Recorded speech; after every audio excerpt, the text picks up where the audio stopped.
नमस्कार बंधुरा रीता किचेन हाउसের পক্ষ থেকে জানাই স্বাগত। আশা করি আপনারা সবাই ভালো আছেন। চলে এসেছি প্রতিদিনকার মতো নতুন একটি রেসিপি নিয়ে। এখানে একটি পাত্রে দেখতে পাচ্ছেন জলপাই রয়েছে। এটা ফ্রেশ জলপাই দেখতেই পাচ্ছেন। আজকে জলপাই দিয়ে বিনা তেলে রোদে দেওয়ার ঝামেলা থেকে টক ঝাল মিষ্টি আচার তৈরি করব। प्रथम থেকে শেষ পর্যন্ত দেখতে থাকুন, আশা করি আপনাদের ভালো লাগবে। প্রথমে জলপাইয়ের যে এই যে ডাঁটিগুলো আছে পরিষ্কার করে নেব, দিয়ে ভালো করে জল দিয়ে ধুয়ে নেব।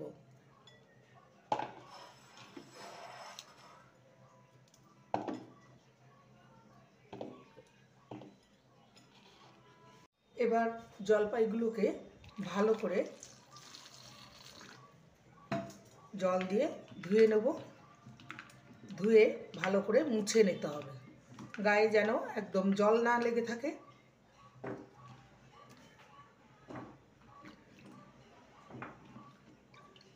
আর একবার জল দিয়ে ধুয়ে নেব। জলপাইগুলোকে ভালো করে ধুয়ে ভালো করে একটা শুকনো কাপড় দিয়ে মুছে নিয়েছি। দেখতেই পাচ্ছেন গায়ে এক ফোঁটাও জল লেগে নেই। এবার এটাকে কাট লাগিয়ে নেব। এইভাবে একটা ছুরির সাহায্যে, আপনারা চাইলে বটি দিয়েও করে নিতে পারেন।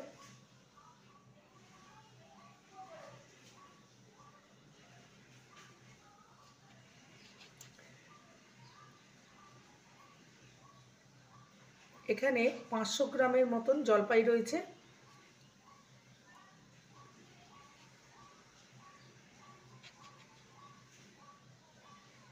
এবার উল্টো দিকটাকেও ঠিক সমানভাবে রাউন্ড রাউন্ড ভাবে কেটে নেব।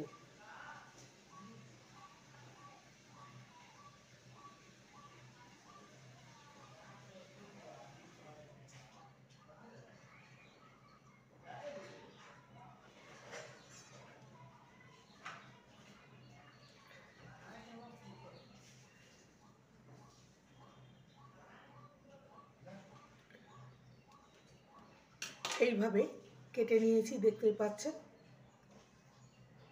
বাকিগুলো ঠিক একই প্রসেসে কেটে নেব।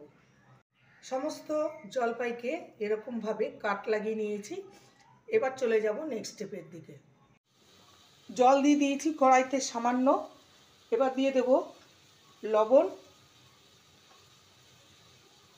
আর জলপাইগুলোকে 2 মিনিটের মতো একটু ভাপিয়ে নেব, যতক্ষণ না জলপাইয়ের কালারটা চেঞ্জ হয়ে যায়।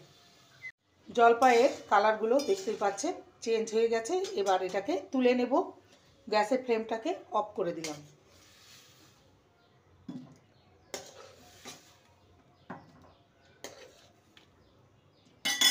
একটা ভাজা মশলা রেডি করে নেব। প্রথমে দেব 3টে শুকনো লঙ্কা।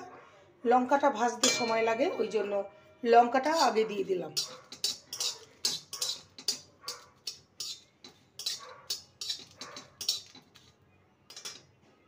লঙ্কাটা ভাজা হয়ে গেছে। এখানে 1 টিস্পুনের করে সমস্ত মশলা নিয়েছি। গোটা জিরে, গোটা ধনে, 5 ফোড়ন আর মৌরি, সমস্ত মশলাকে ভেজে নেব।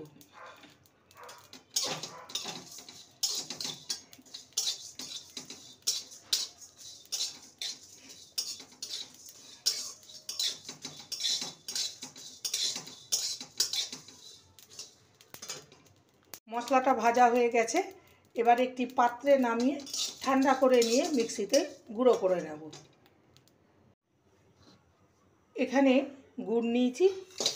গুড় দিয়ে আমি আচারটা করব। আপনারা চাইলে চিনি দিয়েও করতে পারেন। গুড়টাকে মেল্ট করে নেব।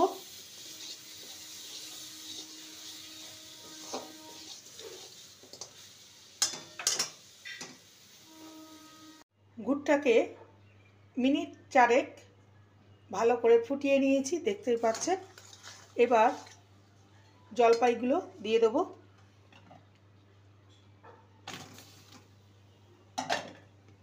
জলপাই দিয়ে ভালো করে ফুটিয়ে নেব।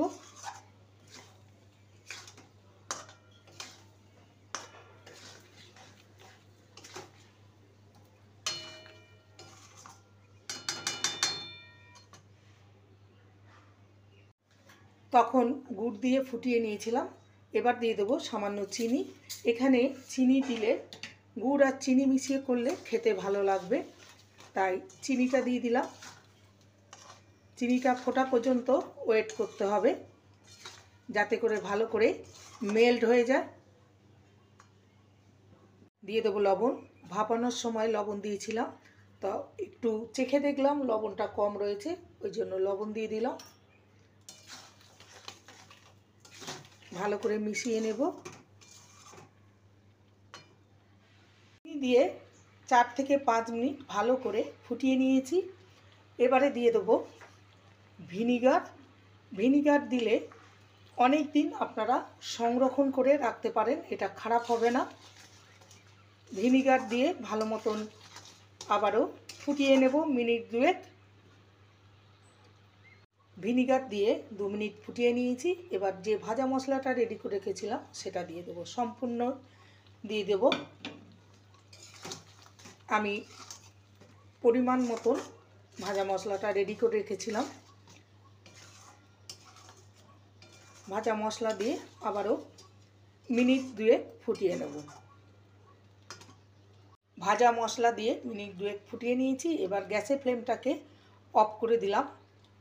একটি পাত্রে নামিয়ে আপনাদের সামনে পরিবেশন করব বিনা তেলে রোদে দেওয়ার ঝামেলা ছাড়াই টক ঝাল মিষ্টি জলপাইয়ের আচার। বিনা তেলে রোদে দেওয়ার ঝামেলা ছাড়া টক ঝাল মিষ্টি জলপাইয়ের আচার। শীতের দুপুরে এই জলপাইয়ের আচার খেতে খুবই ভালো লাগে। এইভাবে কাট লাগানোর ফলে ভেতরে মশলা ভালো মতন ঢুকে যায়, খেতে দুর্দান্ত লাগে। রেসিপিটি ভালো লাগলে প্লিজ লাইক করবেন, কমেন্ট করবেন, শেয়ার করবেন। চ্যানেলটিকে সাবস্ক্রাইব করার অনুরোধ রইল। যারা নতুন বন্ধু রয়েছেন চ্যানেলটিকে সাবস্ক্রাইব করে পাশে থাকবেন, বেলটি অন করে দেবেন, নোটিফিকেশন চলে যাবে আপনাদের কাছে। দেখা হচ্ছে নেক্সট ভিডিওতে। নমস্কার।